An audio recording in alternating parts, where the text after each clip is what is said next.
ebook, María, Madre de Dios, por Heraldos del Evangelio. Prefacio. Dios Padre reunió en un lugar todas las aguas y las llamó mar. Reunió en otro todas las gracias y las llamó María. La devoción mariana desempeña un papel importantísimo en la espiritualidad católica y un número cada vez mayor de fieles se dirige a María Santísima, buscando su ayuda y pidiendo su intercesión ante su divino Hijo.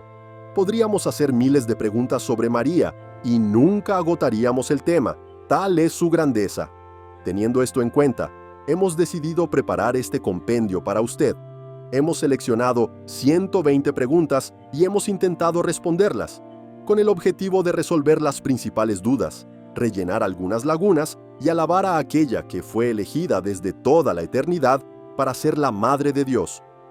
Entre los temas tratados se encuentran la vida de la Virgen María, sus virtudes, su poder de intercesión, la refutación de las objeciones más comunes sobre ella, los dogmas marianos, las diversas formas de relacionarnos con nuestra Santísima Madre. Así pues, profundicemos en los múltiples aspectos de esta extraordinaria Madre, a la que podemos confiar nuestras vidas, nuestras preocupaciones y ansiedades, nuestros proyectos, logros y nuestras familias. Y a modo de prefacio, hemos elegido esta célebre oración de San Bernardo de Claraval, dirigida a la Santísima Virgen, Estrella del Mar. Oh tú, que piensas estar en el flujo de este mundo entre tormentas y tempestades, en lugar de caminar sobre tierra firme, no apartes los ojos del brillo de esta estrella si no quieres naufragar en las tormentas. Si se levantan los vientos de las tentaciones, si te precipitas en los escollos de las tribulaciones, mira a la estrella, llama a María. Si eres zarandeado por las olas de la soberbia, o de la ambición, o del robo, o de la envidia, mira a la estrella, llama a María. Si la ira, o la avaricia, o los halagos de la carne acuden a la navecilla de tu mente, mira a María. Si, turbado por la enormidad de tus pecados, confundido por la suciedad de tu conciencia, aterrado por el horror del juicio, comienzas a ser tragado por el abismo de la tristeza, por el precipicio de la desesperación, piensa en María. En los peligros, en las angustias, en las dudas, piensa en María, invoca a María. No la apartes de tu boca, no la apartes de tu corazón, y para conseguir la ayuda de su oración, no te separes del ejemplo de su vida. Si la sigues, no te extraviarás. Si le suplicas, no te desesperarás. Si piensas en ella, no te equivocarás. Si te acoges a ella, no te derrumbarás. Si te protege, no tendrás miedo. Si te guía, no te cansarás. Si te es favorable, alcanzarás la meta. Y así experimentarás que con razón se dijo, y el nombre de la Virgen era María.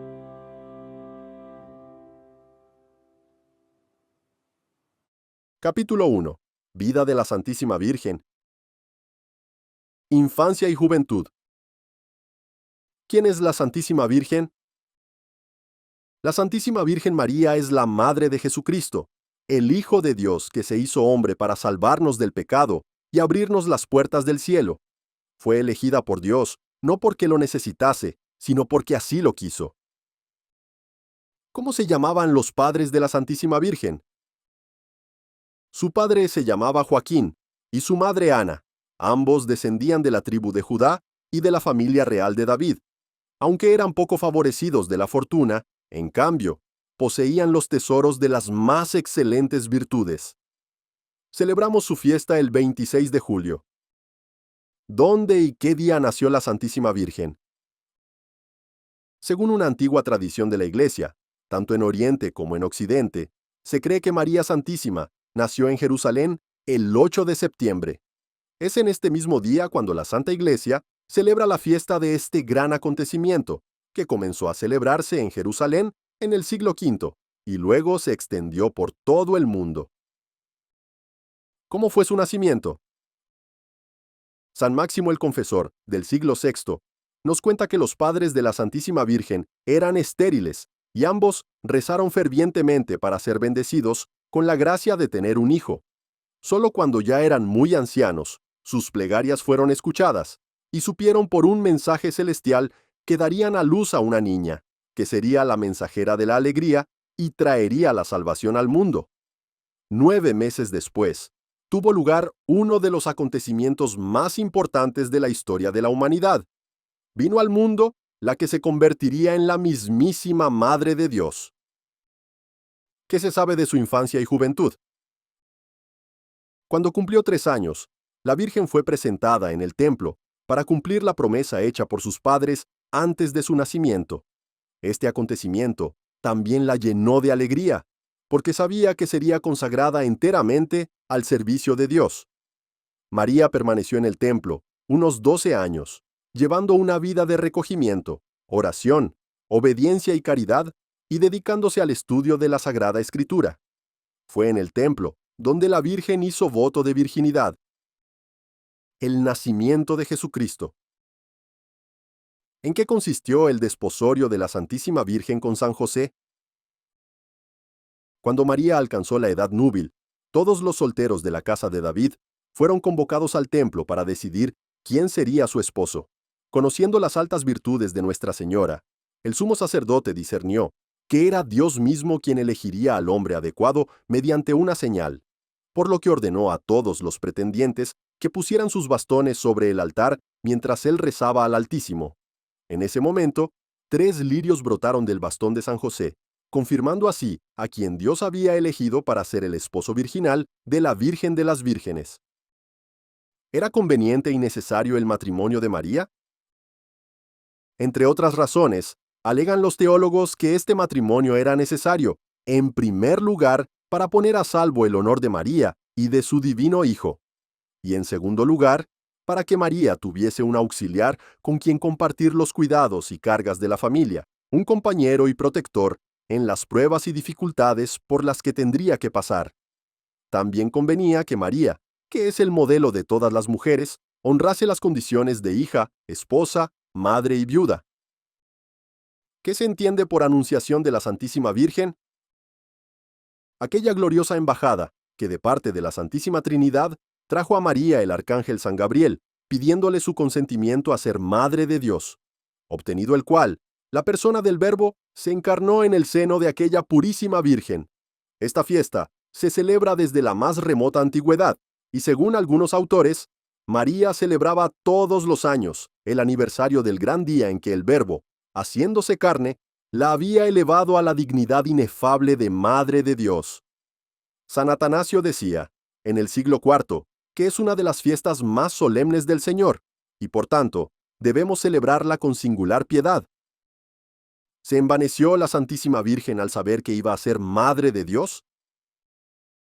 No, ni la seguridad que se le dio de que sería Madre de Dios, ni el claro conocimiento que tenía de esta sublime elección, fueron causa de la más mínima vanagloria en la celestial Señora.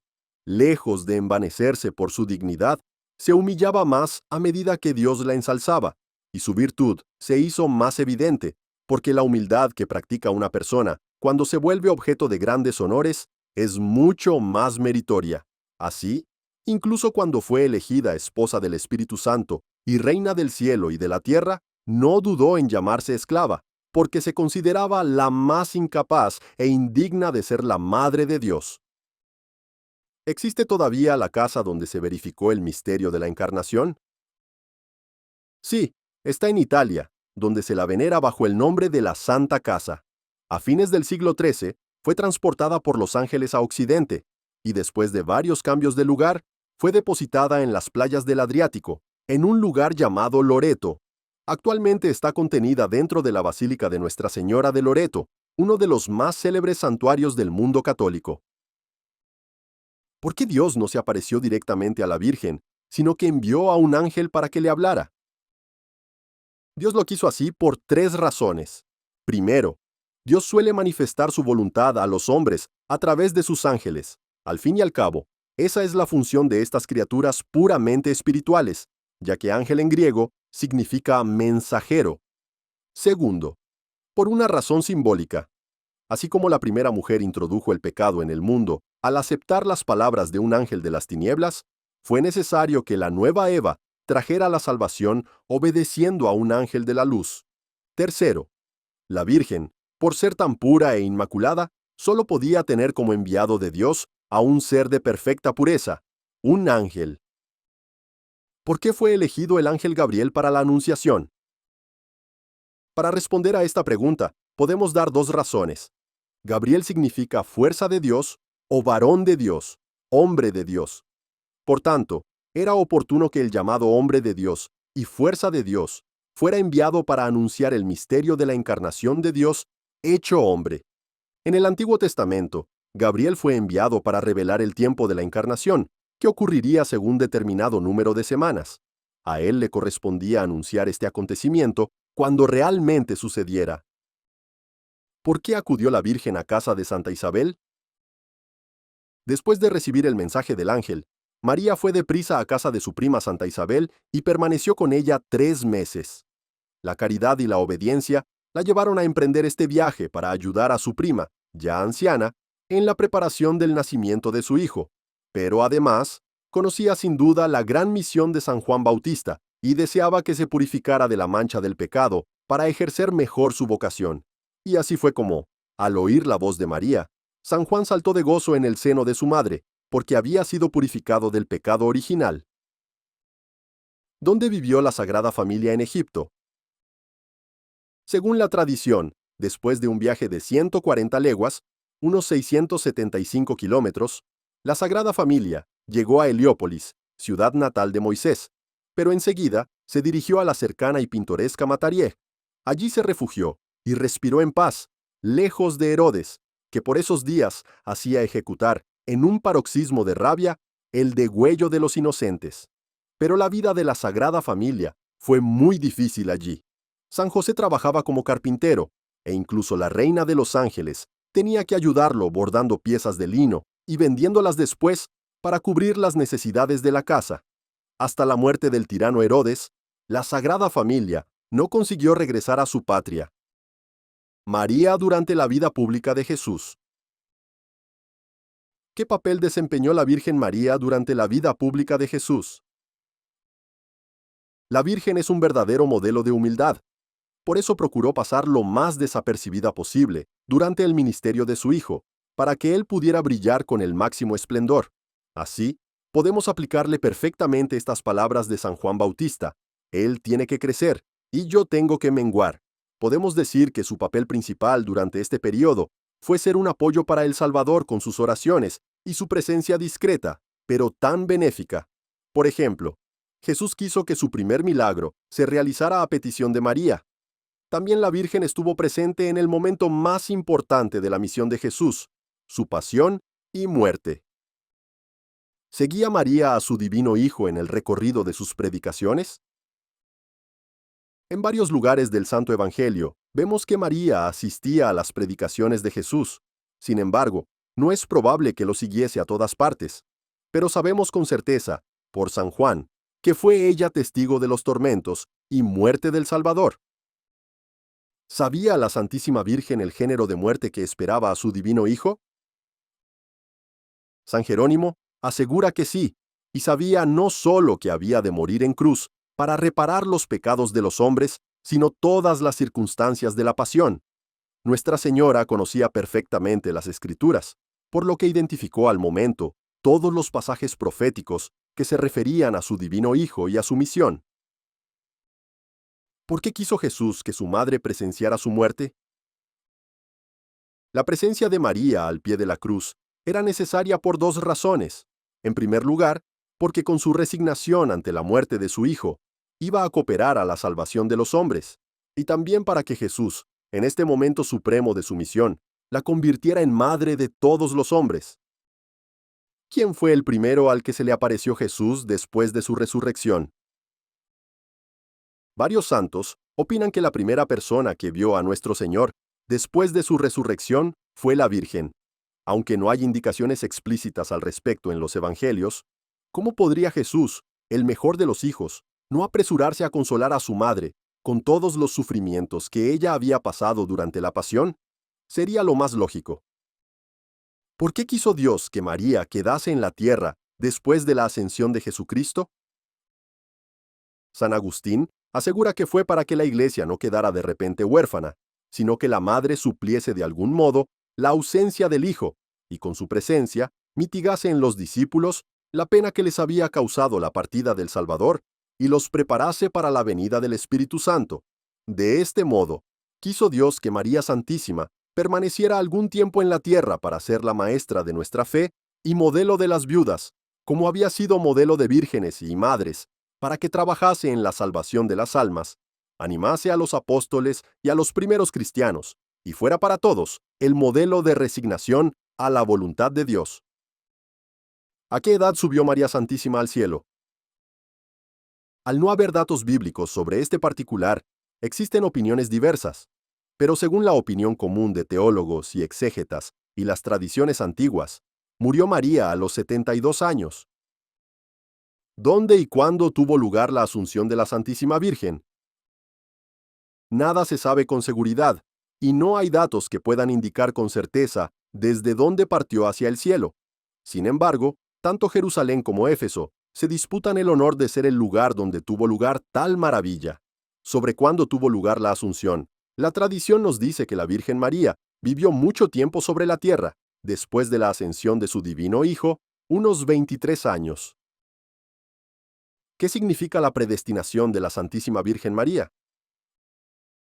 La teología católica utiliza este término para afirmar que Nuestra Señora fue elegida por Dios desde toda la eternidad para ser la madre de su Hijo encarnado, Jesucristo. Por eso, Dios la amó por encima de todas las demás criaturas, no por prerrogativa propia, sino porque Dios quiso. Así, la colmó de gracias y dones más que a ninguna otra criatura. Lo afirma la Bula Ineffabilis Deus, del Papa Pío IX. El inefable Dios eligió y señaló, desde el principio y antes de los tiempos, una madre, para que su unigénito Hijo, hecho carne de ella, naciese en la dichosa plenitud de los tiempos, y en tanto grado la amó por encima de todas las criaturas, que en sola ella se complació con señaladísima benevolencia.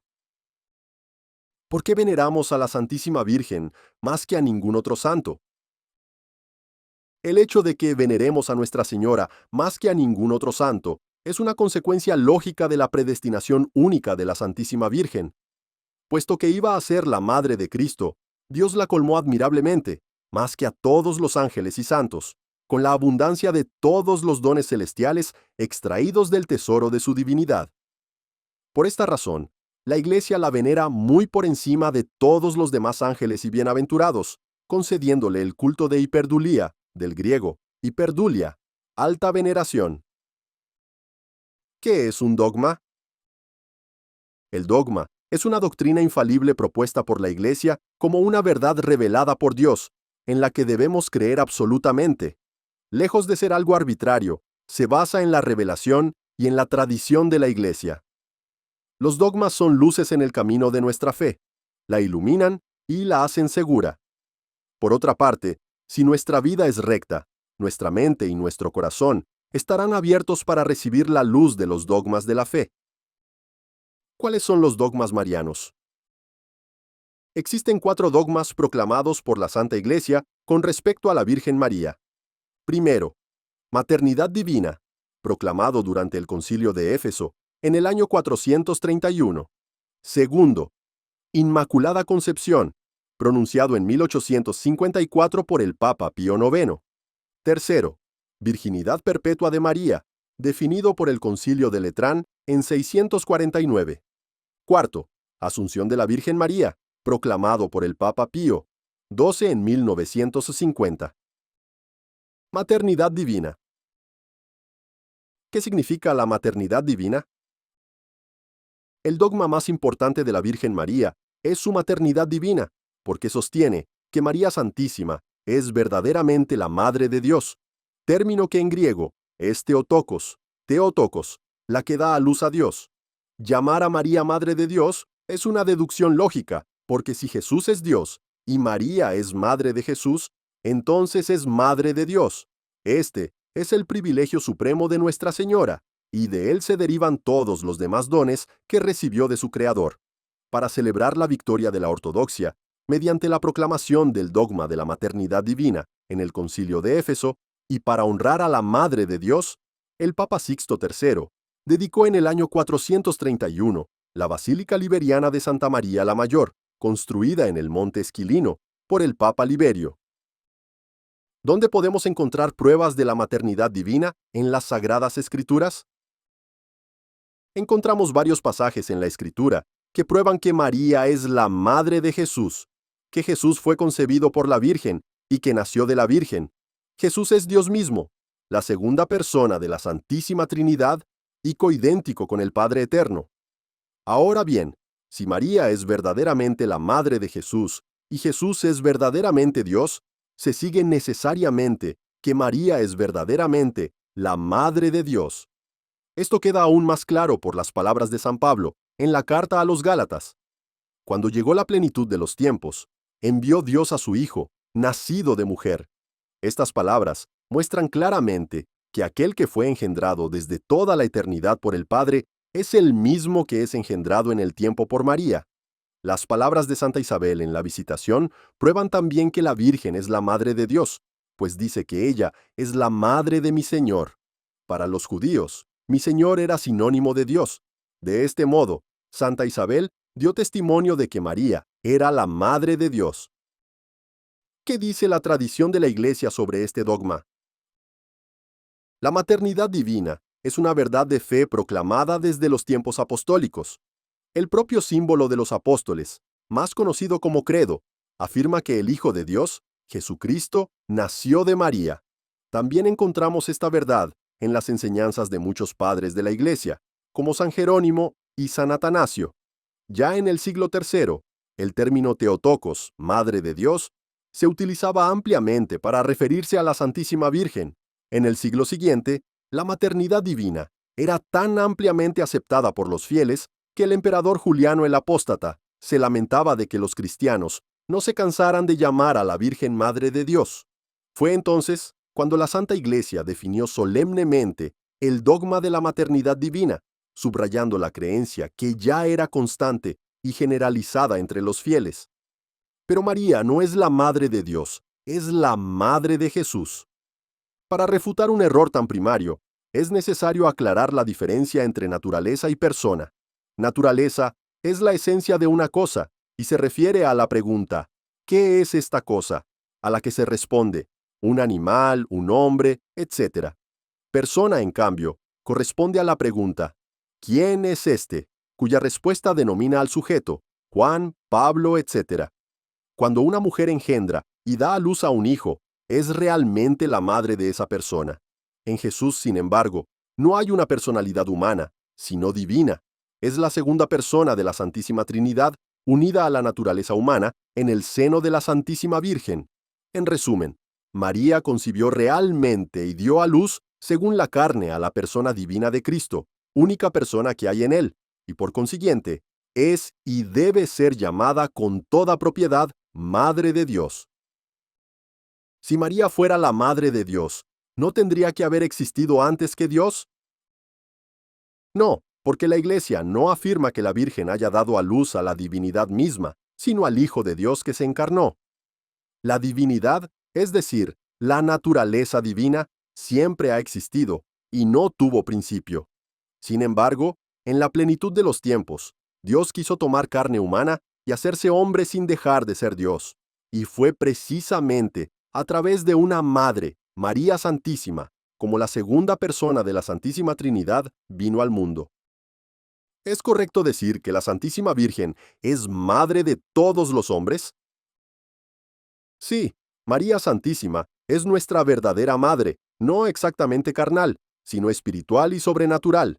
Esto se debe a que, por su participación en la redención de todo el género humano, cooperó con Cristo para darnos la vida sobrenatural que habíamos perdido cuando pecaron nuestros primeros padres. Que la Virgen es nuestra madre es una antigua creencia fundada en la Biblia y en las enseñanzas de los padres de la Iglesia. ¿Dónde se menciona esto en la Biblia? Algunos pasajes bíblicos nos permiten vislumbrar esta realidad, el primero de los cuales es el hecho de que Jesús llama hermanos a sus discípulos. Además, San Pablo afirma que nuestro Señor es el primogénito entre una multitud de hermanos.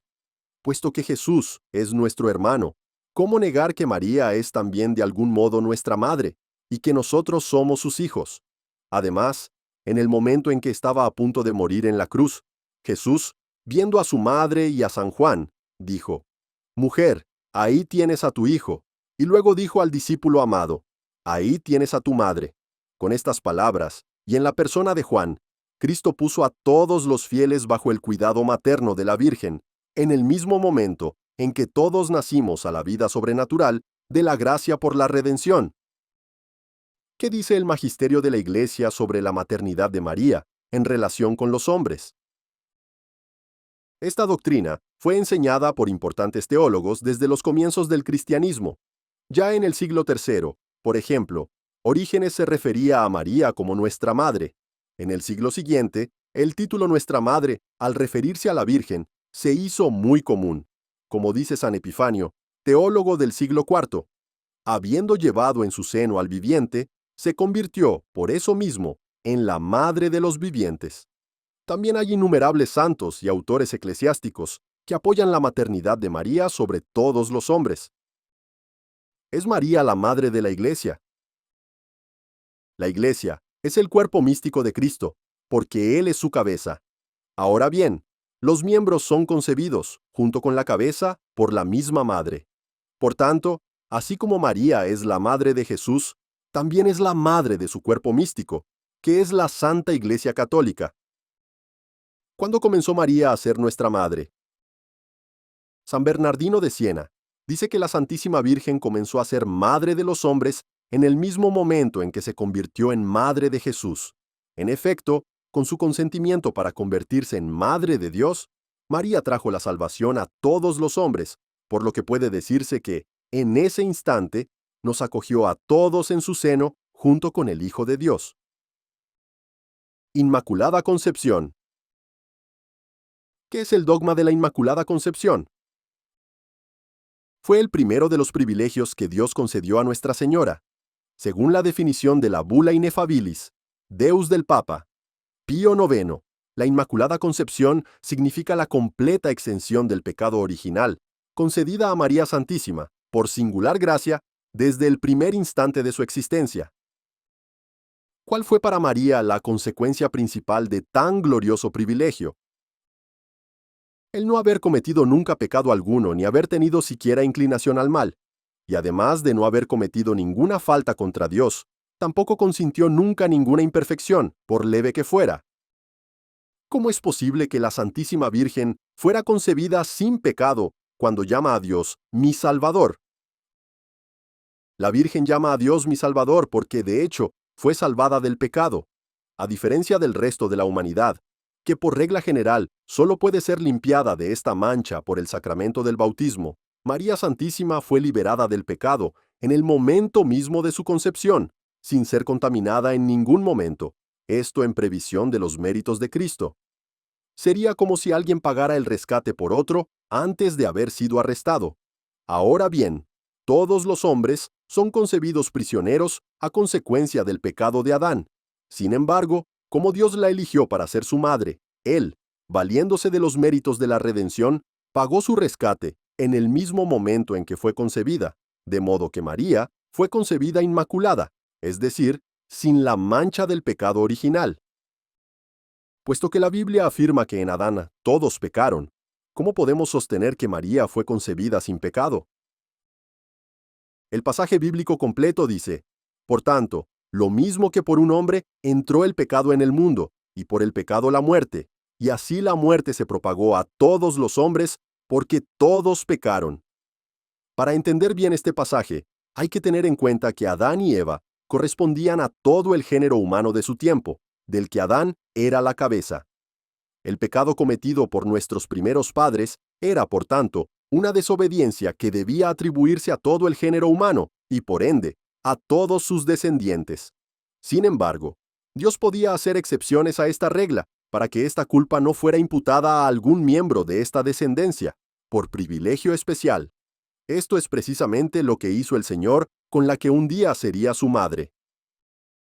¿Existe una base bíblica para este dogma? Aunque este dogma no se encuentra expresamente en la Sagrada Escritura, hay algunos pasajes que han sido comúnmente interpretados por los padres de la Iglesia a favor del mismo. Uno de ellos es la salutación angélica, donde el arcángel Gabriel llama a la Virgen llena de gracia. Este término, que en griego es kecharitomeni, que charitomene significa plenitud de gracia. En otras palabras, la Virgen María estaba llena de la gracia de Dios y le era plenamente agradable. Pero María no habría recibido esta plenitud de gracia si su alma hubiera permanecido, aunque solo fuera por un momento, en el estado de muerte espiritual que es fruto del pecado original.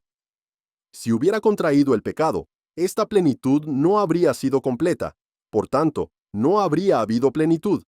Además de este versículo, hay varios otros que contienen prefiguraciones e indicios que han llevado a la Santa Iglesia, a la luz de la tradición y con la asistencia del Espíritu Santo, a ver en ellos implícitamente revelado el privilegio de la Inmaculada Concepción. ¿Qué otros argumentos hay en favor de la Inmaculada Concepción? Incluso mucho antes de que la teología encontrara argumentos definitivos, el pueblo cristiano ya defendía el hecho de que Dios concedió a María este don, apoyándose en los llamados argumentos de conveniencia. Encontramos, por ejemplo, el argumento de Escoto, teólogo y filósofo escocés: potuit, dequit, ergo fecit. Dios podía hacer inmaculada a su madre, convenía que lo hiciera, por tanto la hizo inmaculada. También tenemos otros argumentos como, primero, ¿podría la reina de los ángeles estar bajo la tiranía del demonio y vencida por él? Segundo, ¿podría la mediadora de la reconciliación ser enemiga de Dios, aunque solo fuera por un momento? Tercero, ¿podría la sangre de Jesús haber brotado de un manantial contaminado? Cuarto, ¿madre de Dios y esclava de Satanás? ¿Dónde y cuándo se originó la creencia en la Inmaculada Concepción de la Virgen María? Desde los primeros siglos, entre los escritos de los padres de la Iglesia, como San Justino, San Ireneo, San Efrén, San Ambrosio y San Agustín, encontramos alabanzas a la inmaculabilidad de la Santa Madre de Dios, llamándola santa, inocente, inmaculada, incorrupta, etc. Algunas iglesias de Oriente ya habían establecido una fiesta en honor de la Inmaculada desde el siglo VIII. Esta costumbre se observó también en Irlanda a partir del siglo siguiente y en Inglaterra a partir del siglo XI, desde donde se extendió a otros países europeos. En la Edad Media, la mayoría de los teólogos, entre ellos San Buenaventura, San Alberto Magno, Alejandro de Ales y otros, defendieron este privilegio mariano. Sin embargo, hubo quienes lo cuestionaron, por considerar que tal afirmación contradecía el dogma de la redención universal de Cristo. Este impasse fue resuelto poco después por la teología, con la doctrina de la redención preventiva. Así pues, al definir el dogma en 1856, el Papa Pío IX no estaba inventando nada nuevo, sino que se limitaba a refrendar una creencia piadosa que existía desde los primeros siglos de la Iglesia. ¿Cuáles fueron los efectos de la Inmaculada Concepción? Son varias las consecuencias de este singular privilegio sobre el alma y el cuerpo de la Santísima Virgen. Podemos enumerar algunas. Primero, inocencia paradisíaca. Al ser creada, María recibió de Dios la inocencia absoluta que habría tenido el hombre sin el pecado de Adán. Segundo, grandeza inconmensurable de la gracia inicial. Los teólogos son unánimes en admitir que la gracia recibida por la Virgen en el primer momento de su concepción fue de una magnitud extraordinaria, ya que Dios la amó más que a cualquier otra criatura.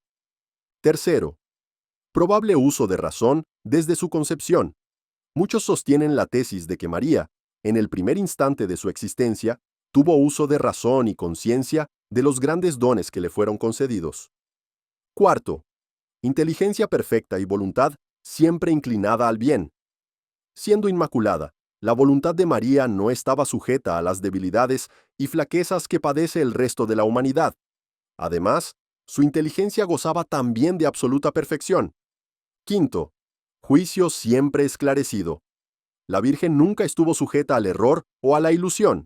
Su juicio fue siempre esclarecido y recto. Sexto, cuerpo dotado de singular perfección. Al estar su alma tan dotada de gracias y privilegios, era lógico y conveniente que el propio cuerpo de la Virgen reflejara tales maravillas, siendo perfecto y de gran belleza. Virginidad perpetua. ¿Qué afirma el dogma de la virginidad perpetua de María? Que Nuestra Señora fue virgen antes, durante y después del nacimiento milagroso de Cristo. En efecto, María concibió virginalmente al Hijo de Dios, lo dio a luz virginalmente y conservó la gloria de la virginidad durante toda su vida. ¿Cuál es la base bíblica de este dogma?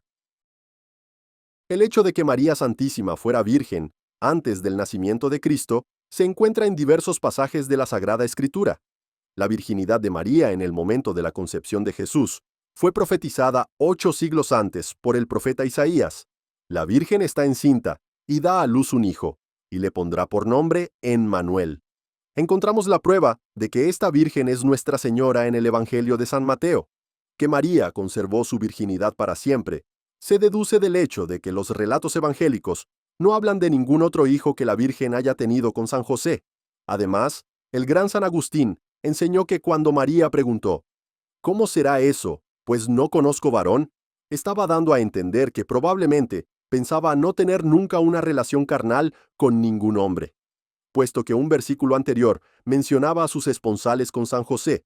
Si María hubiera tenido realmente la intención de tener hijos con él, no habría tenido sentido que hiciera semejante pregunta. De aquí se deduce fácilmente la virginidad perpetua de la Santísima Virgen, pues sería absurdo, si no blasfemo, imaginar que hubiera quebrantado tal propósito. ¿Qué dice al respecto la tradición de la Iglesia? La virginidad perpetua de Nuestra Señora es una creencia muy antigua en la Iglesia. San Epifanio de Salamina, en el siglo IV, se refería habitualmente a la Virgen con el término siempre virgen. Otros santos defendieron también este privilegio de María, entre ellos San Jerónimo, San Cipriano, San Ambrosio, San Agustín y muchos otros. ¿Había hecho la Santísima Virgen voto de virginidad? Además del ya citado San Agustín, San Gregorio de Niza también apoya esta tesis, argumentando que si San José la había tomado como esposa con el fin de tener hijos, ¿por qué se habría sorprendido ante el anuncio de su maternidad, puesto que ella misma ya había aceptado ser madre según la ley de la naturaleza? Por eso el Papa Benedicto XIV afirmó que no había duda de que la Virgen María había hecho voto de virginidad. ¿Pero era necesario que María conservara su virginidad? Sí, era necesario que María conservara su virginidad por 4 razones principales. Primero, porque de otra manera se rebajaría la perfección de Cristo, que por naturaleza divina es el unigénito del Padre, por lo que también debería ser el Hijo unigénito de María. Segundo, porque si no, sería una injuria al Espíritu Santo, ya que no sería decente que su tabernáculo, el vientre de María, fuera profanado por ningún hombre. Tercero, porque de lo contrario, la dignidad y santidad de la Madre de Dios se verían agraviadas, pues sería una ingratitud enorme no contentarse con este hijo y consentir en perder la virginidad tan milagrosamente conservada. Cuarto, porque de otra manera, sería una suprema presunción del mismo San José haber intentado contaminar aquella cuya concepción por obra del Espíritu Santo había conocido él mediante la revelación de un ángel. ¿Cómo pudo María conservar su virginidad, si la Biblia dice que tuvo otros hijos? En efecto, la Sagrada Escritura habla varias veces de los hermanos y hermanas de Jesús. Este argumento, utilizado a menudo por quienes quieren mancillar la grandeza de la Virgen, no es una prueba de que tuviera otros hijos, porque la Biblia utiliza con frecuencia los términos hermano y hermana para designar cualquier grado de parentesco. Así pues, los hermanos y hermanas de Jesús son en realidad sus primos y parientes cercanos. ¿Cómo tuvo lugar el nacimiento virginal de Jesucristo? La teología explica que nuestro Señor Jesucristo utilizó la sutileza propia del cuerpo glorioso, ya que su alma estaba en la visión beatífica y el estado normal de su cuerpo era glorioso, así como la luz del sol baña el cristal sin romperlo y con impalpable sutileza atraviesa su solidez y no lo rompe cuando entra, ni cuando sale lo destruye.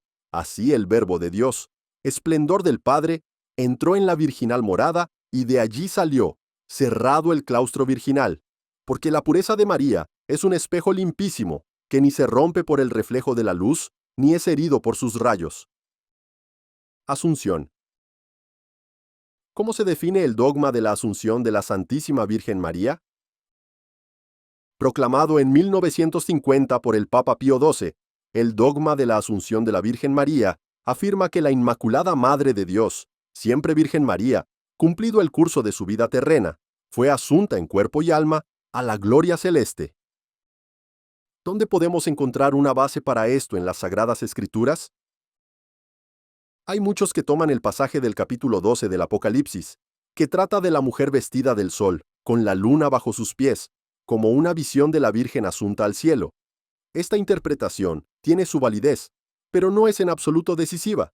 Sin embargo, como argumenta el Papa Pío XII en la bula Munificentissimus Deus, este dogma puede deducirse del hecho de que la misma Biblia presenta a Nuestra Señora siempre en la más perfecta unión con su Divino Hijo, a cada paso de su existencia terrena. La Sagrada Escritura nos presenta a la excelsa Madre de Dios unida estrechamente a su Hijo y siempre partícipe de su suerte, de donde parece imposible imaginar separada de Cristo, si no con el alma, al menos con el cuerpo, después de esta vida, a aquella que lo concibió, le dio a luz, lo nutrió con su leche, lo llevó en sus brazos y lo apretó contra su pecho. Desde el momento en que nuestro Redentor es hijo de María, no podía menos de honrar, como observador perfectísimo de la divina ley que era, además de al Eterno Padre, también a su amadísima Madre. Pudiendo, pues, dar a su madre tanto honor al preservarla inmune de la corrupción del sepulcro, debe creerse que lo hizo realmente. ¿Nuestra Señora tuvo que ir al cielo en cuerpo y alma? Sí, porque la Asunción es una exigencia de la Inmaculada Concepción. Puesto que Dios la colocó fuera del yugo del pecado original, convenía también que su cuerpo no estuviese sometido a la ley de la corrupción del sepulcro, teniendo que esperar la redención del cuerpo hasta el fin de los tiempos. Además, el Papa Pío XII enseñó, como ya mencionamos en la respuesta a la pregunta anterior, que María estuvo siempre muy cerca de su Hijo y fue partícipe de su destino, como concluimos de las Escrituras. Ciertamente, este privilegio de María, de su unión total con Jesús, no desaparecería en la eternidad, por lo que es doctrina cierta que ella no podría dejar de estar en el cielo, no solo espiritual, sino también corporalmente, como su divino Hijo. ¿Murió la Virgen? Se trata de un debate teológico que sigue abierto, ya que existen argumentos a favor de una u otra postura. Por lo tanto, no nos es posible responder a esta pregunta con total precisión. Sin embargo, la opinión que apoya la tesis de que la asunción de la Santísima Virgen tuvo lugar después de su muerte y resurrección es la que apoyan la mayoría de los mariólogos, y parece ser la opinión más probable. ¿Qué dice la tradición sobre la muerte de la Virgen? El magisterio de la Iglesia, sobre todo a partir del siglo III, se ha mostrado favorable a la opinión de que María pasó por la muerte. Así, como nos recuerda Pío XII, el pueblo cristiano, guiado e instruido por sus pastores, no tuvo dificultad en admitir la muerte de María, aunque siempre creyó que había sido preservada de la corrupción en el sepulcro.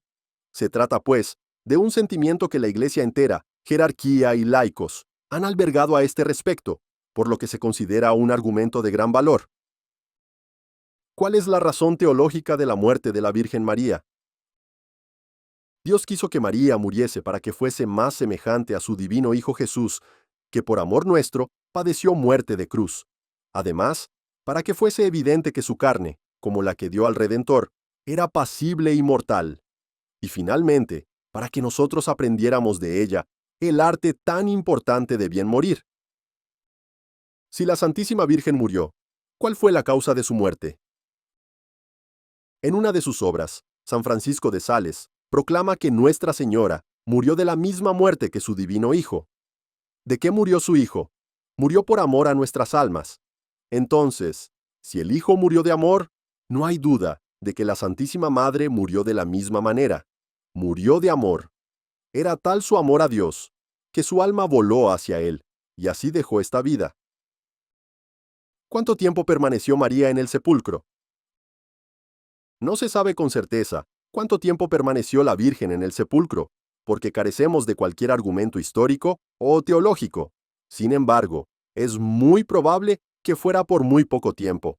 Existe una antigua tradición católica, según la cual María permaneció 3 días en el sepulcro, como su divino Hijo, pero no hay pruebas concretas que confirmen esta creencia. ¿Cómo fue la asunción de María Santísima? Después de su muerte, el alma purísima de Nuestra Señora entró inmediatamente en el cielo, recibiendo la altura de gloria que le correspondía como Madre de Dios. Mientras tanto, sus discípulos llevaron su cuerpo al sepulcro. Algún tiempo después, el cuerpo de María resucitó, volviéndose glorioso a semejanza de su alma. Después de despedirse de los presentes, María Santísima subió al cielo. ¿Por qué se utiliza la palabra ascensión para la subida de Jesús al cielo y el término asunción para la subida de María? A menudo, existe cierta confusión entre la ascensión de Jesús y la asunción de María. La distinción que hacen algunos entre estas dos palabras es inexacta, como si la primera se distinguiera de la segunda por el hecho de que se realizó por su propia virtud o poder, mientras que la asunción de María requirió la asistencia o ayuda de los ángeles. Esto no es así. La diferencia estriba en que Cristo habría podido ascender al cielo por su propio poder incluso antes de su muerte y gloriosa resurrección, mientras que María no pudo hacerlo, salvo milagro, antes de su propia resurrección. Sin embargo, una vez que ésta tuvo lugar, la asunción se produjo como consecuencia de su propia agilidad gloriosa, sin necesidad de la ayuda de los ángeles ni de ningún milagro. Santa María Reina. ¿Cuál es el origen del derecho de María a ser reina del universo?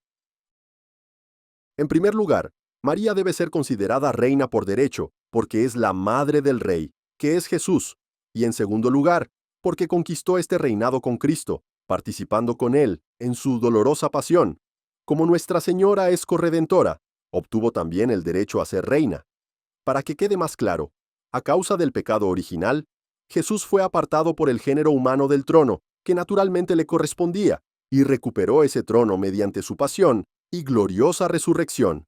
María Santísima, al engendrar en sí misma al Salvador y participar activamente con Él en su misterio redentor, recuperó con Jesús su propio trono, que le había sido usurpado por Satanás. Además, la Virgen pertenecía a la familia real, como descendiente del rey David. Si Nuestra Señora es reina, ¿cuál es su dominio? El reinado de María Santísima, como el de Jesús, no conoce límites de espacio ni de tiempo.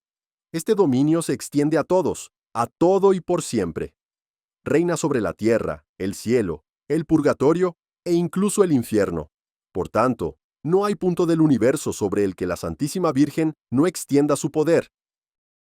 ¿Qué papel desempeñó la Santísima Virgen en la redención de los hombres?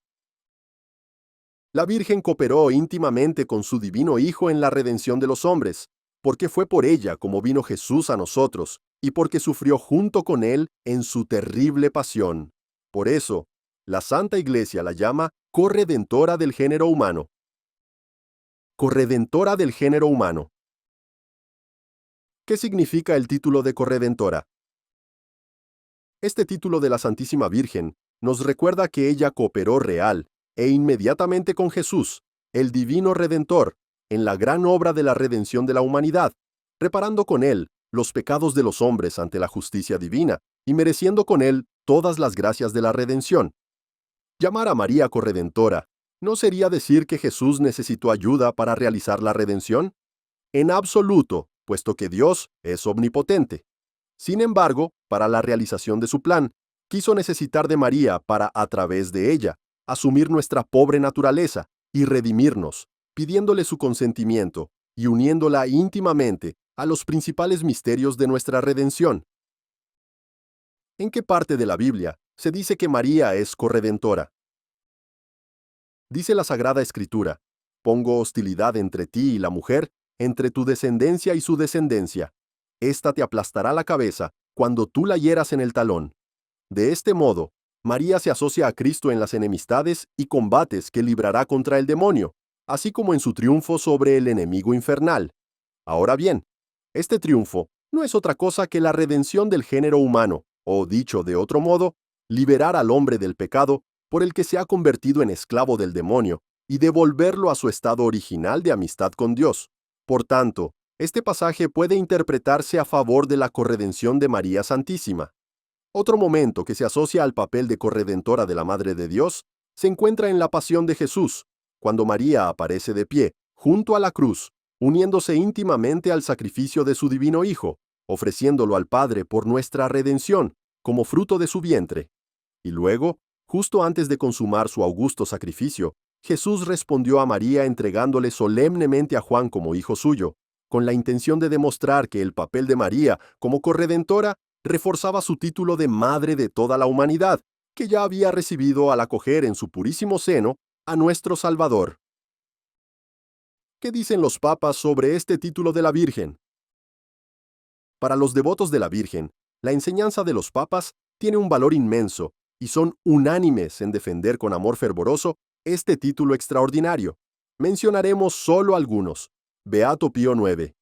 Así como Cristo, mediador entre Dios y los hombres, asumió la naturaleza humana y destruyó el decreto de condenación que pesaba contra nosotros, así también la Santísima Virgen, unida a Él por un vínculo estrechísimo e indisoluble, fue con Él, y por Él, la enemiga eterna de la serpiente venenosa, y le aplastó la cabeza con su pie inmaculado. León XIII. La Virgen, exenta de la mancha original, escogida para ser la Madre de Dios y asociada por lo mismo a la obra de la salvación del género humano, goza cerca de su Hijo de un favor y poder tan grande, como nunca han podido ni podrán obtenerlo, ni los hombres ni los ángeles. San Pío X. María aventaja a toda criatura en santidad y unión con Cristo, habiendo sido tomada por Cristo como cooperadora en la redención humana. Pío XI. La augusta Virgen, concebida sin pecado original, fue elegida Madre de Cristo precisamente para que tuviera parte en la redención del género humano. Sería muy beneficioso que nos esforzáramos por conocer mejor estas enseñanzas divinas. Aquí dejamos solamente una muestra.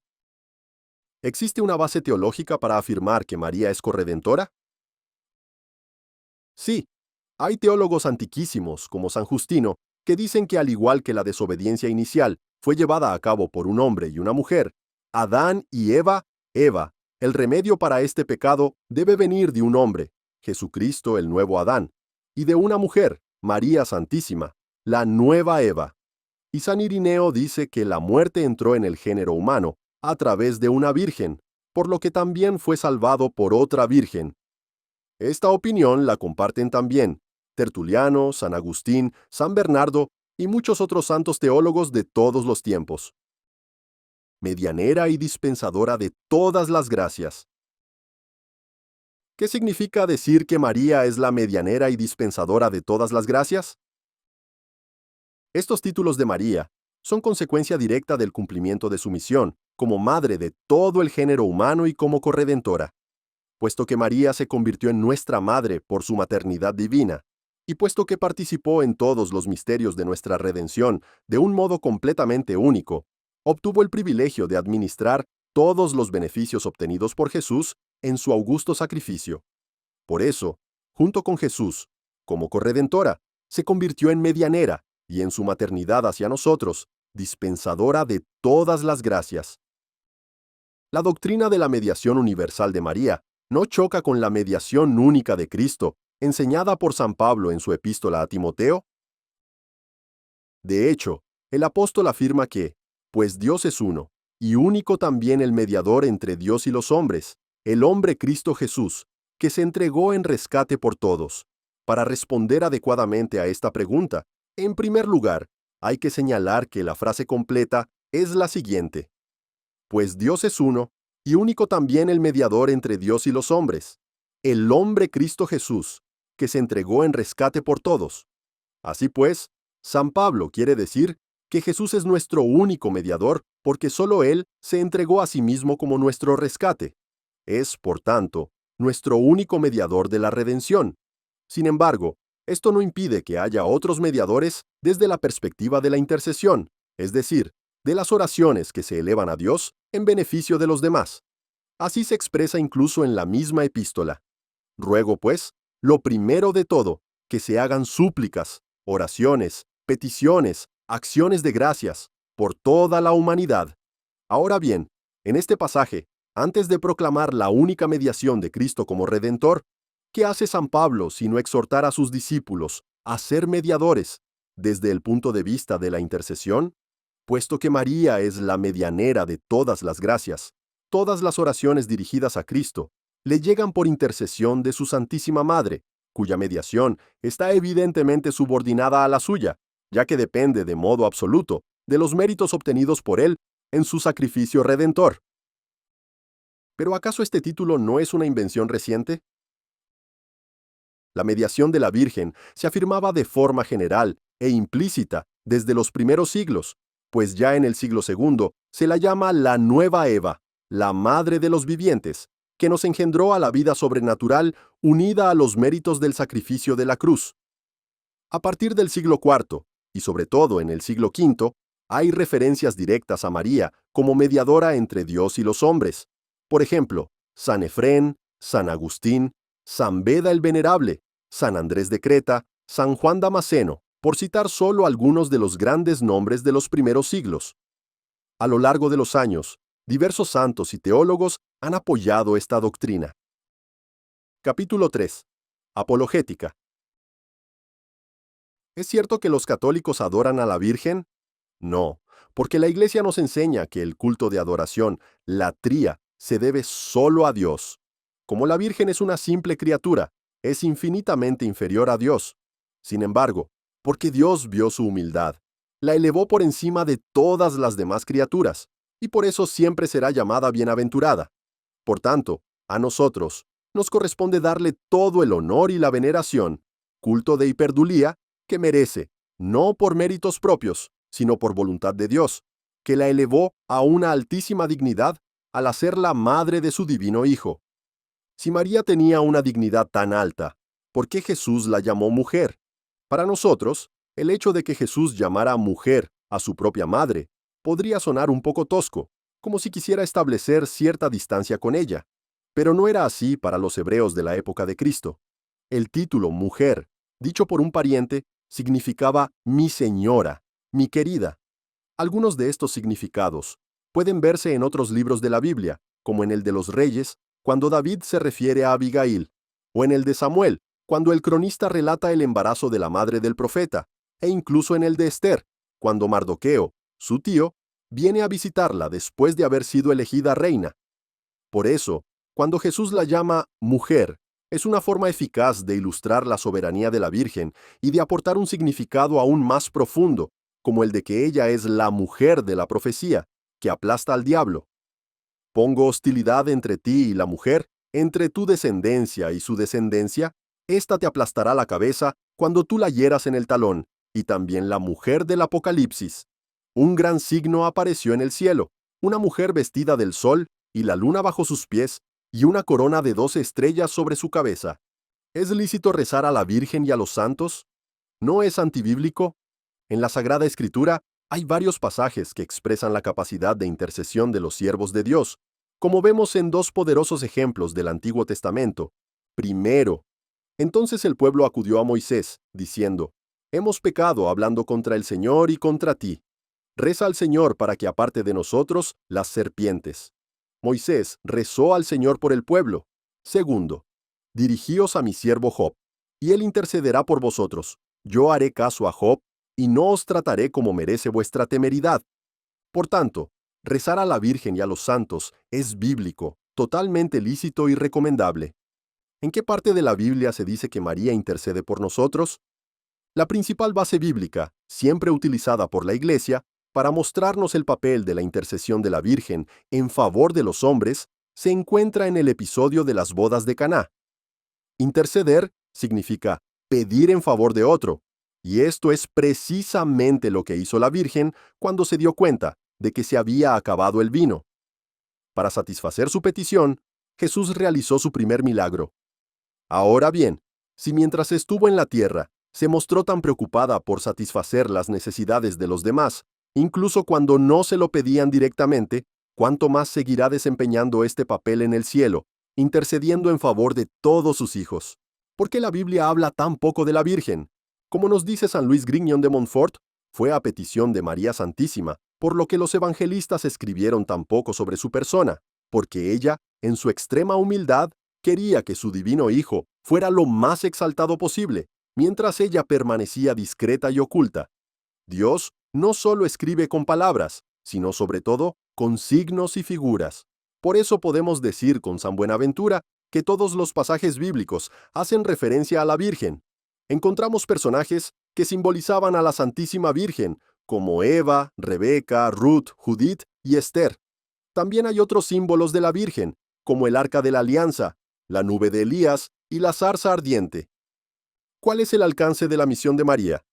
La misión de María abarca todos los momentos principales de la vida de Jesús, porque, como madre suya, lo concibió, lo engendró, lo alimentó, lo presentó en el templo, sufrió con su Hijo al pie de la cruz, cooperando de modo singular en la obra del Salvador, participando en ella al consentir en su sacrificio.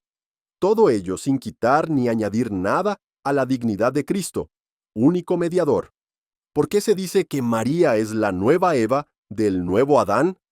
Así como Cristo recapituló en sí mismo a nuestro primer padre, Adán, del mismo modo, la Virgen María recapituló en sí misma a nuestra primera madre, la entonces Virgen Eva.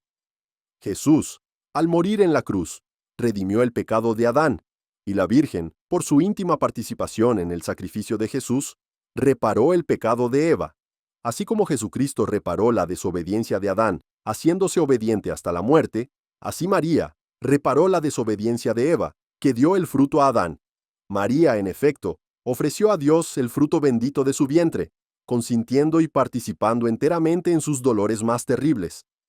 Eva tomó el fruto del árbol, consintiendo en la pasión de su Hijo. María devolvió el fruto al árbol de la cruz, para reparar el mal hecho por nuestra primera madre. De este modo, María se convirtió en la verdadera madre de todos los vivientes. Es importante señalar que madre de todos los vivientes es precisamente el significado del nombre de Eva, como leemos en el Génesis. Por eso, la verdadera Eva solo puede ser María, porque la primera Eva, en verdad, junto con la vida corporal, trajo la muerte física y espiritual a toda la humanidad. ¿Era necesario que Cristo naciera de María? ¿Por qué? Sí, porque si Cristo no hubiera recibido la carne de María, no sería hombre y no podría ser llamado, como leemos varias veces en el Evangelio, Hijo del Hombre. Dios quiso repetir en María lo que hizo con Adán. Formó a Adán del barro y formó a Jesús de la carne de María. Por eso San Pablo escribe, nacido de mujer. Si la encarnación en María fue inútil, ¿por qué nuestro Señor vino al mundo a través de la Virgen si no había recibido nada de ella? ¿En qué se puede comparar la maternidad de Eva con la de María Santísima? Podemos comparar ambas maternidades de la siguiente manera. María, al oír la voz del ángel, recibió la unción del Espíritu Santo y asumió la maternidad, convirtiéndose en la Madre de Dios. Eva oyó la voz de la serpiente, recibiendo del demonio una semilla maligna, y fue expulsada del paraíso. A partir de entonces, tuvo una maternidad dolorosa y dio a luz a un fratricida, Caín. ¿Por qué la Virgen es llamada Arca de la Alianza? El Arca de la Alianza fue hecha por Moisés para simbolizar la alianza entre Dios y el pueblo de Israel, y en su interior se guardaban las tablas de la ley. Ahora, María Santísima es invocada como Arca de la Alianza, porque llevó en su seno a aquel que realizó una nueva alianza entre Dios y la humanidad. Además, el Arca de la Alianza representaba la presencia de Dios. María, en cambio, no traía solo una representación, sino a Dios mismo hecho hombre. ¿Por qué María es bendita entre todas las mujeres, según le dijo su prima Santa Isabel? Porque ninguna otra mujer ha sido ni podrá ser Madre de Dios, porque solo ella tuvo el privilegio de ser madre y virgen a la vez, porque ella es la flor del género humano, la reparadora del pecado de Eva, el honor y modelo de la mujer en todos los estados, y porque el Todopoderoso ha realizado en ella estas maravillas. Todas las generaciones la llamarán bienaventurada, como lo predijo ella misma en su admirable cántico del Magnificat. ¿Por qué Santa Isabel, refiriéndose a María Santísima, le dijo bienaventurada la que ha creído? El término bienaventuranza en la Sagrada Escritura tiene el significado de la máxima felicidad que alguien puede alcanzar. Y la Santísima Virgen no alcanzó esta felicidad máxima mediante ningún esfuerzo por su parte, sino simplemente respondiendo al ángel. He aquí la esclava del Señor, hágase en mí según tu palabra. Este fue, de hecho, el sublime acto de fe de María, que trajo la felicidad suprema no solo a ella, sino a toda la humanidad, a través del sobreabundante torrente de bendiciones, y gracias que este simple, hágase en mí, acabó conquistando. ¿Qué podemos decir del Magnificat? Al pronunciar su Magnificat, la Virgen manifestaba algo que correspondía a lo más elevado de su propia alma, siendo fruto de sus profundas meditaciones sobre las Sagradas Escrituras, la ley y los profetas, especialmente cuando se referían al Mesías que había de venir. Por eso, al componer este cántico, el más bello de toda la historia, la Virgen sintetizó toda la revelación del Antiguo Testamento, tomando incluso como base directa diversos pasajes de este. Cuando la Santísima Virgen canta, «Desde ahora me felicitarán todas las generaciones», proclama que su felicidad es tan grande que será reconocida por todos los que se conviertan en sus hijos devotos a lo largo de la historia de la Iglesia, hasta el fin de los tiempos. Capítulo 4. Curiosidades. ¿Por qué llamamos a la Santísima Virgen Nuestra Señora? En una de sus epístolas, San Pablo dice, «Jesucristo es Señor». Pues bien, como la Virgen es su madre, es reina. Por tanto, si somos súbditos de Jesús, también lo somos de María, y por eso la llamamos Señora, indicando así nuestra dependencia de ella. De este modo, proclamamos hasta qué punto somos siervos de ella y, a través de ella, de nuestro Señor Jesucristo. ¿Cómo nació la oración del Ave María? El Ave María es una oración que consta de dos partes. La primera es la unión de dos pasajes, que se cree que fueron puestos juntos por Severo de Antioquía, fallecido en 538, que se encuentran en el Evangelio de San Lucas, las palabras del Arcángel Gabriel y el saludo de Santa Isabel, y el Papa Urbano IV, en el siglo XIII, tomó la iniciativa de poner la palabra María al principio de la oración para indicar a quién se dirigía el saludo, y la palabra Jesús al final para precisar el sentido de la frase, el fruto de tu vientre. Siglos más tarde, cuando se promulgó el Catecismo del Concilio de Trento, se estableció la segunda parte de la oración del Ave María, con la petición, Santa María, Madre de Dios, ruega por nosotros pecadores, ahora y en la hora de nuestra muerte. Amén. ¿Por qué el Ave María se llama también Salutación Angélica? Esta oración se llama así porque comienza con las palabras dirigidas a la Virgen por el Arcángel San Gabriel, en el momento en que le reveló que sería la Madre de Dios. ¿Cuál es la oración más antigua a la Virgen? Probablemente, la oración más antigua a la Virgen es el Subtum Presidium, bajo tu amparo, una oración mariana en griego que data del siglo III y que invoca la protección de la Virgen en tiempos de peligro. ¿Cuándo y dónde se originó el rezo del Rosario? El rezo del Rosario, en la forma en que lo conocemos hoy, comenzó en el siglo XIII, a partir de la tradición monástica de recitar salmos. En 1214, en Toulouse, Santo Domingo tuvo una visión en la que la Virgen le entregaba el rosario, prometiéndole que sería un arma poderosa para la conversión de los pecadores. Desde entonces, la devoción al rosario ha sido una de las preferidas de los católicos, y se han obrado muchos milagros gracias a su rezo. ¿Cuál es el origen de la fiesta de Nuestra Señora del Rosario? El Papa San Pío V estableció en 1571 la fiesta de Nuestra Señora de las Victorias en acción de gracias por la famosa batalla de Lepanto, la milagrosa victoria que la Armada cristiana obtuvo sobre los musulmanes el 7 de octubre de aquel año. Ante el peligro de que la Europa cristiana fuera invadida por sus enemigos, el Papa ordenó a toda la cristiandad que implorara la protección de la Santísima Virgen María, especialmente rezando el rosario para conjurar esta calamidad.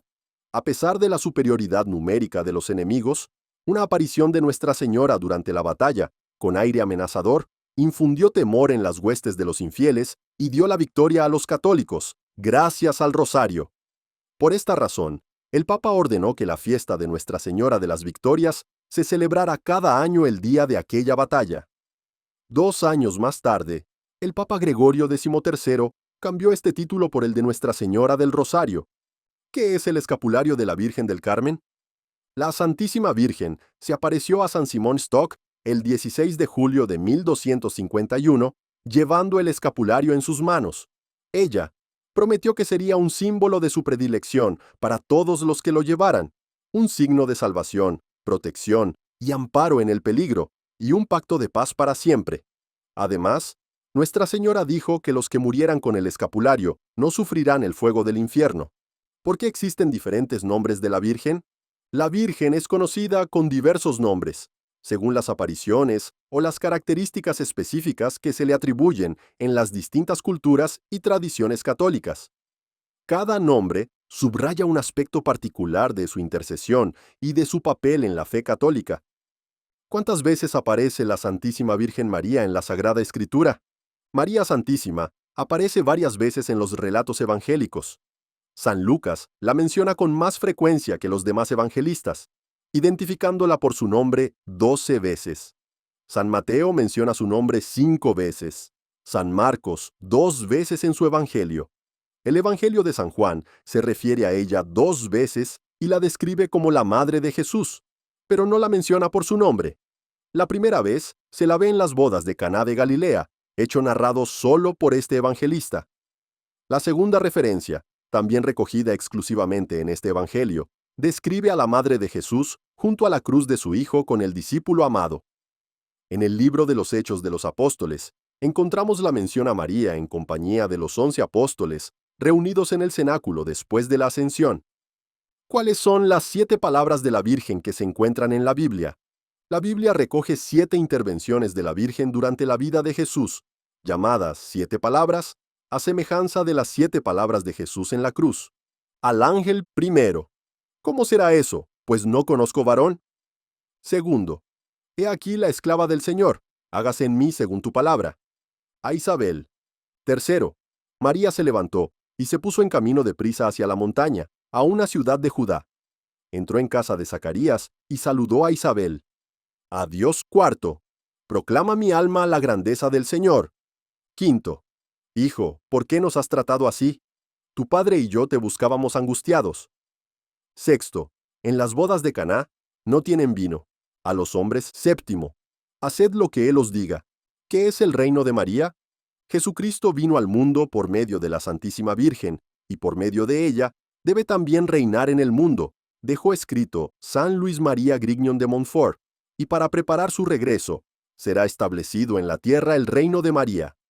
En la expectativa profética del doctor Plinio Correa de Oliveira, esta era mariana será una época de transmisión de dones celestiales sin precedentes, en la que los hombres participarán en grado sumo del amor que une al Espíritu Santo con la Santísima Virgen, y en la que toda la sociedad será elevada a un nuevo nivel de vida sobrenatural.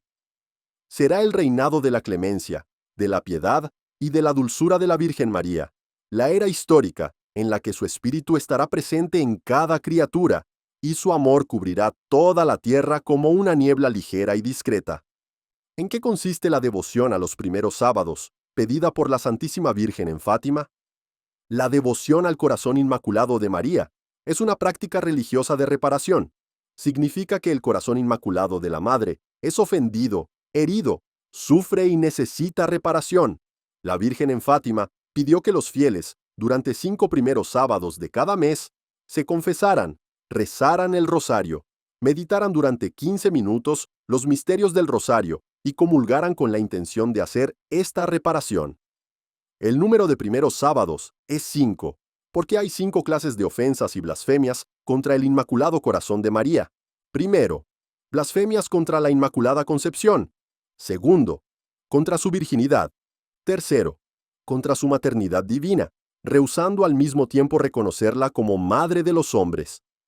Cuarto, las ofensas de aquellos que públicamente buscan sembrar en el corazón de los niños la indiferencia, el desprecio e incluso el odio hacia esta Madre Inmaculada. Quinto, las ofensas de aquellos que la ultrajan directamente en sus sagradas imágenes. ¿A quién se atribuye la primera imagen de la Virgen? La tradición atribuye la creación de la primera imagen de Nuestra Señora a San Lucas, y se trata de una pintura encontrada en la catacumba de Priscila, en Roma.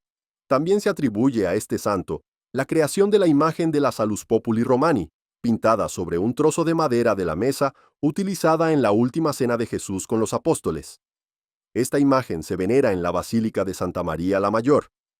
¿Por qué mayo es el mes de María? Esta tradición existe desde la antigüedad. Ya en la Edad Media, este mes se dedicaba a la Santísima Virgen, según el beato cardenal John Henry Newman, en su obra póstuma, Meditaciones y Devociones. Se eligió mayo porque era el mes de las flores, el apogeo de la primavera en el hemisferio norte. Y es muy significativo que la Santa Madre de Dios eligiera precisamente este mes para aparecerse a los 3 pastorcitos de Fátima, y a través de ellos, hablar al mundo entero. ¿Quién compuso la letanía de la Santísima Virgen? La letanía de la Virgen, o letanía lauretana, es una oración muy antigua a Nuestra Señora, con elogios y atributos colocados por orden, que se suele rezar después del rosario. Su autor es desconocido, pero fue aprobada oficialmente por el Papa Sixto V en 1587. ¿Cuál fue la primera aparición de María Santísima? La piadosa tradición expone que en la madrugada del día 2 de enero del año 40 de nuestra era, la Santísima Virgen María, Madre de Jesús de Nazaret, en carne mortal, viviendo todavía en Palestina, se dignó visitar la ciudad de Cesar Augusta, la romana Zaragoza, para confortar al apóstol Santiago en su empeño de llevar el Evangelio a Hispania. Pero a diferencia de otras apariciones como las de Fátima o Lourdes, no se trata aquí de una simple aparición, sino de una venida extraordinaria. Estamos ante un suceso asombroso, que constituye el origen principal de la devoción mariana en la península ibérica y posteriormente en el continente americano. Además, no fue solo Santiago quien recibió tan digna visita aquella madrugada del 2 de enero, sino también un reducido grupo de convertidos que lo acompañaba presencian la escena, cuando a orillas del Ebro reposaban después de una ardua jornada de predicaciones. María les trae un mensaje alentador para confortar y reavivar sus ánimos fatigados ante los escasos resultados de su cometido, y les deja como prenda fehaciente una columna de jaspe para que nadie olvide lo firme y sólida que debe ser la fe del cristiano. Por último, les manifiesta el deseo del Padre de que se le rindiera culto en aquel lugar fijado por la columna por el resto de los siglos, con el expreso deseo de dispensar gracias a cuantos acudiesen con verdadera fe mediante su piadosa y maternal intercesión. ¿Cuántas han sido las apariciones de la Virgen? Se han registrado más de 2000 apariciones, desde el año 40 hasta nuestros días.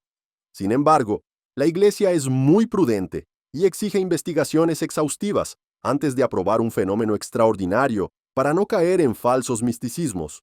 Por esta razón, de todas estas apariciones, la Santa Sede ha dado su aprobación a 16 casos, y otros 28 cuentan con la aprobación del obispo local. Entre las apariciones marianas reconocidas por la Iglesia, se encuentran las de Nuestra Señora de Guadalupe, en México, 1531, Nuestra Señora de la Medalla Milagrosa, en Francia, 1830, Nuestra Señora de Sion, en Roma, Italia, 1842, Nuestra Señora de la Salette, 1846, y Lourdes, 1858, ambas en Francia, Nuestra Señora de Gietzwald en Polonia, 1877, y Nuestra Señora de Fátima, Portugal, 1917. ¿Qué se entiende por la raza de la mujer y la raza de la serpiente? Esta distinción entre la raza de la mujer y la raza de la serpiente tiene su origen en el Génesis. Pongo hostilidad entre ti y la mujer, entre tu descendencia y su descendencia. Esta te aplastará la cabeza cuando tú la hieras en el talón. La teología nos enseña que la raza de la mujer es el linaje de María, que incluye a su divino Hijo y a todos los que lo siguen fielmente. La raza de la serpiente, o más bien del demonio, es la multitud de pecadores esclavizados a él, que odian a Dios y a la Virgen y pretenden sublevarse contra ellos, persiguiendo a sus hijos en este mundo. ¿Cómo aplasta María la cabeza de la serpiente? La Santísima Virgen por sí misma, luego por Jesús, después por la Iglesia, quebranta la cabeza de la serpiente. La quebranta por su concepción inmaculada, por la perfección de su santidad, por su triunfo total sobre el pecado y sobre la muerte.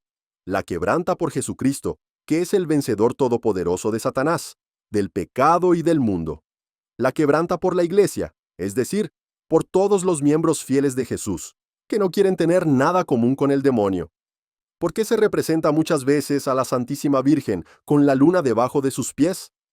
Esta representación hace referencia a un pasaje del Apocalipsis que la Iglesia aplica a María. Un gran signo apareció en el cielo, una mujer vestida del sol, y la luna bajo sus pies, y una corona de 12 estrellas sobre su cabeza. La luna, con sus incesantes variaciones, es imagen de los bienes y honores de este mundo, que son esencialmente vanos y efímeros. María los despreció y los puso a sus pies, a fin de que nada le impidiese ser toda de Dios y abrazarse en las llamas de su amor. El amor de un bien que cambia y pasa, perjudica siempre de algún modo el amor del único bien estable y permanente. Por eso, para darnos a entender, el desprecio que hizo la Santísima Virgen de los bienes de la tierra, se la representa teniendo la luna por pedestal. ¿Hay profecías sobre la Virgen en el Antiguo Testamento? Sí, hay muchas profecías en el Antiguo Testamento que pueden aplicarse a la Santísima Virgen. He aquí algunos ejemplos. A. Pongo hostilidad entre ti y la mujer, entre tu descendencia y su descendencia. Esta te aplastará la cabeza cuando tú la hieras en el talón. B. ¿Quién es esta que va subiendo cual aurora naciente, bella como la luna, brillante como el sol, terrible y majestuosa como un ejército formado en batalla? C. Como rosa entre espinas, es mi amada entre las mozas. D. Mirad, la Virgen está encinta y da a luz un hijo, y le pondrá por nombre Emmanuel. ¿Tenía la Santísima Virgen inclinación al pecado? La Santísima Virgen fue preservada de esta inclinación al mal que proviene del pecado de origen, y se denomina concupiscencia. Los padres de la Iglesia siempre enseñaron que María no experimentó jamás ni la rebelión de la carne, ni movimiento alguno desordenado. No habiendo sido María heredera de la falta, no lo fue tampoco de la debilidad que es su consecuencia. ¿Cuándo comenzó María Santísima a practicar la virtud?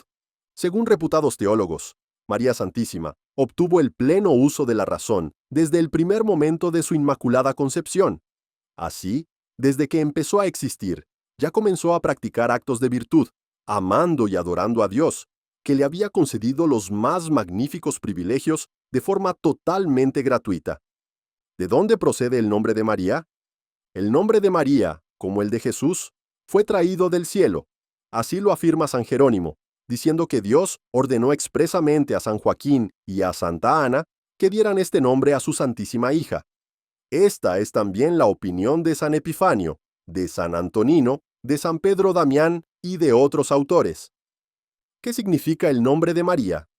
El nombre de María significa Señora o Soberana, Estrella del mar, Luz resplandeciente. Según San Jerónimo, significa también mar de amargura. Podemos afirmar que ninguna criatura ha padecido tanto como María, sobre todo cuando al pie de la cruz mezcló sus lágrimas con la sangre de su divino Hijo y se vio sumergida en un océano de amarguras. Meditando los dolores de la Madre de Dios, San Ildefonso no vaciló en afirmar que excedieron a los de todos los mártires juntos. ¿Por qué debemos imitar a la Virgen? Porque estamos obligados a honrarla, y según San Agustín, los santos no son perfectamente honrados, sino por aquellos que imitan sus ejemplos. El fin principal que se ha propuesto la Iglesia al establecer fiestas en honor de los santos no ha sido excitar en nosotros una estéril admiración, sino más bien animarnos a la práctica de aquellas virtudes de que ellos nos dieron ejemplo. Si así debemos relacionarnos con los santos, ¿cuánto más con la Reina de todos los santos? Por eso, ya que presumimos de ser devotos de María, debemos demostrarlo imitando sus virtudes. ¿A quiénes puede servir de modelo la Santísima Virgen? A todos, sin excepción. María fue de tal condición, dice San Ambrosio, que su vida puede servir de espejo a toda clase de personas, nobles y plebeyos, principiantes y perfectos, hombres y mujeres, jóvenes y ancianos. Todos encuentran en ella ejemplo saludable. Y todo aquel que se aproxime a ella por la imitación quedará iluminado y encendido a la vez. Quien sea un auténtico admirador de esta bellísima madre, pronto será un perfecto discípulo del mismo Jesucristo. ¿Qué virtudes principalmente hemos de imitar en María? Debemos imitar con preferencia su humildad profunda, su pureza sin mancha, su fe inquebrantable, su tierno amor a Jesús, su perfecta sumisión a la voluntad de Dios y su caridad para con el prójimo. ¿Es tan intensa ahora la caridad de María para con los hombres como en tiempo de su vida mortal? Desde que María está en el cielo, lejos de debilitarse su caridad para con los hombres, ha obtenido nuevos aumentos, porque conoce mejor sus necesidades y se compadece más de sus penas. Nadie podría explicar la ternura que les tiene, en especial a los que hacen profesión de servirla e imitarla. Jamás se ha visto sin ser socorrido quien confiadamente la invocase. ¿Cuáles son los 7 dolores de María? Los 7 dolores principales que sufrió la Santísima Virgen en su vida terrenal fueron: primero, la profecía de Simeón; segundo, la huida a Egipto; tercero, el niño Jesús perdido en el templo; cuarto, María encuentra a su hijo Jesús camino del Calvario; quinto, Jesús muere en la cruz; sexto, Jesús es bajado de la cruz y entregado a su Santísima Madre; séptimo, dan sepultura al cuerpo de Jesús. ¿Cuáles fueron las principales alegrías de la Virgen? Así como la Virgen pasó por 7 dolores principales, también se le atribuyen 7 alegrías, que se enumeran a continuación. Primera alegría: la encarnación del Hijo de Dios. El hecho de haber oído de San Gabriel Arcángel que Dios la había elegido para ser la madre del Salvador. Segunda alegría: la visita de la Virgen María a su prima Isabel, con ocasión de la visita de la Santísima Virgen a su prima Santa Isabel, cuando la saludó por primera vez como Madre de Dios. Tercera alegría: el nacimiento del Hijo de Dios. Su contemplación embelesada del niño Jesús en el establo de Belén, que acababa de nacer milagrosamente de ella. Cuarta alegría: la adoración de los Reyes Magos. La visita de los Reyes Magos, venidos del lejano Oriente, para adorar al niño Jesús y ofrecerle regalos: oro, incienso y mirra. Quinta alegría: el hallazgo del niño Jesús en el templo, con ocasión del reencuentro de su divino Hijo en el templo, entre los doctores de la ley. Sexta alegría: aparición de Jesús resucitado a la Virgen María, cuando tuvo el sublime privilegio de ser la primera en ver a su Hijo resucitado y glorioso en la mañana de Pascua. Séptima alegría: la Asunción y coronación de la Virgen Santísima, cuando murió santamente y fue elevada al cielo, en cuerpo y alma, por encima de los coros angélicos y a la diestra de su divino Hijo, que la coronó reina de todos los ángeles y santos. ¿Cuáles son los 12 privilegios que María recibió de Dios? La Virgen fue especialmente favorecida con 12 insignes gracias, que llamamos privilegios. Son los siguientes: primero, su Inmaculada Concepción; segundo, la plenitud de gracias que recibió en el primer instante de su existencia; tercero, la exención de todo pecado actual y de toda inclinación al mal; cuarto, su perfecta fidelidad a la gracia; quinto, su maternidad divina; sexto, su perpetua virginidad; séptimo, su parto milagroso y sin dolor; octavo, su santa muerte, causada no por vejez o enfermedad, sino por el amor divino; noveno, la incorruptibilidad de su cuerpo en el sepulcro; décimo, su resurrección 3 días después de su muerte y su asunción al cielo en cuerpo y alma; undécimo, su coronación como reina de cielos y tierra; duodécimo, el poder que Jesucristo le ha dado, nombrándola dispensadora de todas las gracias. ¿Qué dicen los santos del poder de la Santísima Virgen? Todos los santos afirman unánimemente que es tal el poder de la intercesión de la Virgen, que todo lo que pide lo recibe. San Pedro Damián dice que María puede hacer con sus oraciones lo que Dios puede hacer con su propio poder natural. Todo está bajo el imperio de María, e incluso Dios, añade San Bernardino de Siena, lo que significa que Dios responde a las oraciones de su madre como si fueran órdenes. De hecho, harían falta innumerables libros para catalogar todas las alabanzas que la Santísima Virgen ha recibido de los santos. ¿Por qué el sábado se dedica a la Virgen? Se trata de una tradición que honra especialmente la fe inquebrantable de María Santísima, porque fue precisamente el Sábado Santo cuando, mientras todos los seguidores de Jesús se desesperaban, creyendo que la muerte del Maestro significaba el triunfo de sus enemigos, y olvidaban que Él mismo había profetizado su resurrección, la Virgen fue la única persona en la tierra que mantuvo viva la llama de la fe. A pesar del dolor que sentía, nunca dudó de la resurrección de su divino Hijo. En recuerdo de esta gran virtud de la Virgen, el sábado está especialmente dedicado a ella. ¿Cuántas advocaciones hay de la Virgen? Hay más de 1000 títulos y advocaciones con los que se llama a la Virgen. Sin embargo, no hay que pensar que esto significa que hay muchas vírgenes. Todos estos títulos son diferentes designaciones de la misma persona. María Santísima, la Madre de Jesús. Todos estos nombres son fruto del modo en que se la invoca en cada lugar, de apariciones o revelaciones, en las que se presenta de un modo especial, o incluso para que los fieles le pidan ayuda en una necesidad concreta.